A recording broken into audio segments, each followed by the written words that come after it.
Hoje gostaria de comemorar o Dia da Poesia. O Dia da Poesia foi dia 21 de março, contudo, é hoje que eu vou comemorar. E isto porquê? Porque me lembrei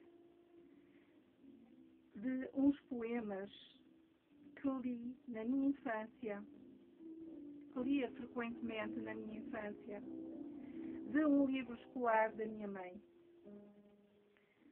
Quando fui para a escola, eu já sabia ler, escrever, fazer contas, porque a minha mãe me ensinou. Ela tinha tempo, eu fui a filha mais velha, portanto a primeira filha dela, e então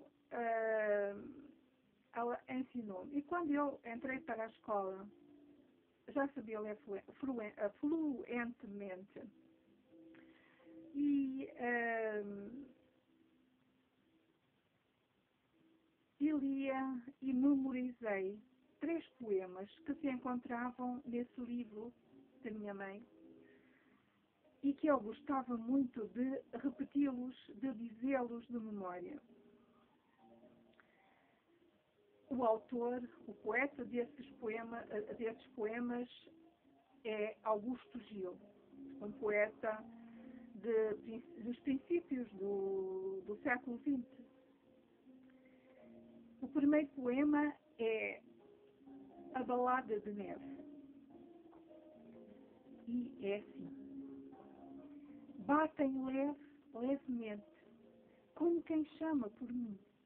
Será chuva? Será gente? Gente não é, certamente. E a chuva não bate assim. É talvez a ventania. Mas há pouquinho, nem uma agulha bolia na quieta melancolia dos pinheiros do caminho.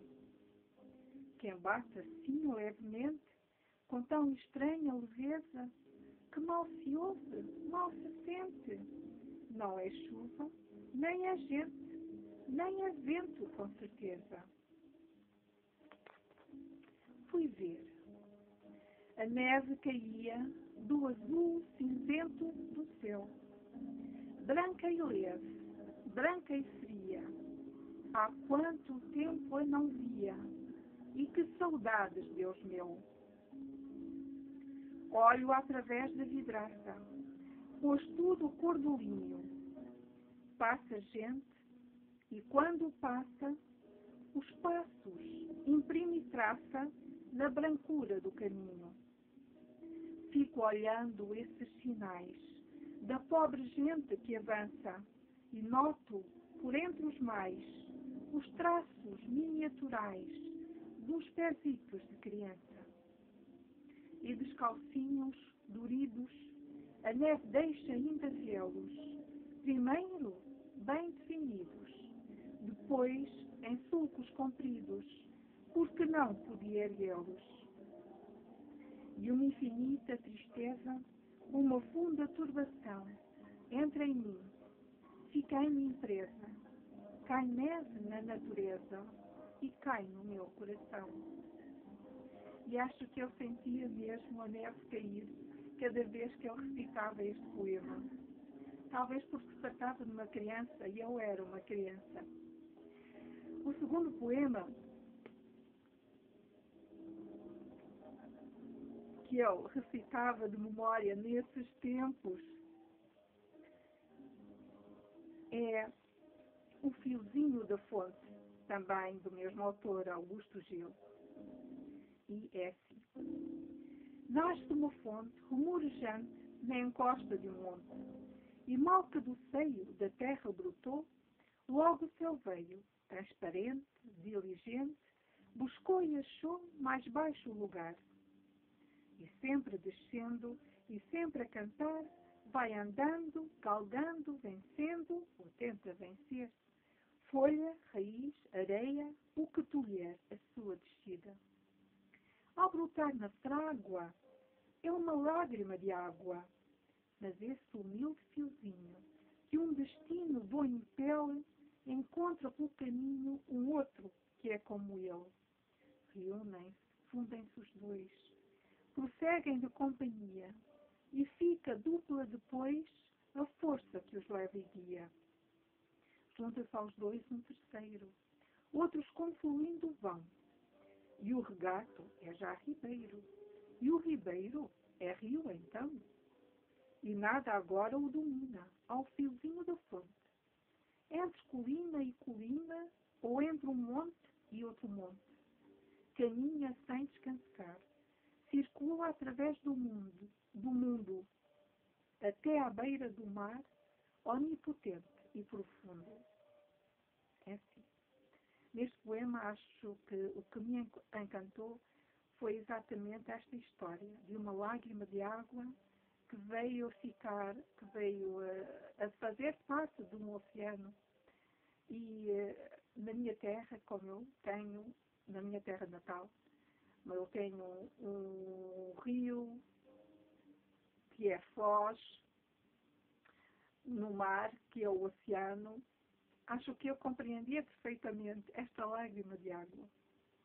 O terceiro poema, que eu gostava muito desse tal livro, que também memorizei, é o Edital.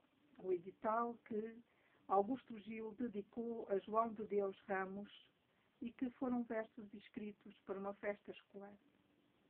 Manuel era um petiche de palmo e meio, ou pouco mais teria, na verdade, de rosto moroninho e olhar cheio de inteligente e enérgica bondade. Orgulhava-se dele o professor, no porte e no saber era o primeiro. Lia nos livros que nem um doutor, fazia contas que nem um banqueiro. Ora, uma vez, ia Manuel passando junto ao adro da igreja.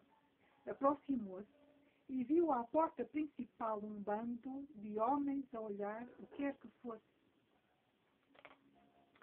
Empurravam-se todos em tropel, ansiosos por saberem, cada qual, o que vinha a dizer certo papel pregado com ombreias no portal.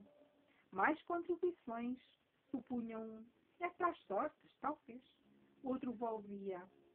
Quantas suposições! Porém, nenhum sabia ao certo o que o papel dizia. Nenhum. E eram 20 os assistentes. Sabia ler aqueles riscos pretos. 20 homens, e talvez inteligentes, mas todos, que tristeza, analfabetos. Furou Manuel por entre aquela gente, ansiosa, comprimida, amalgamada, com uma formiguinha diligente por um maciço de erva emaranhada. Furou e conseguiu chegar adiante.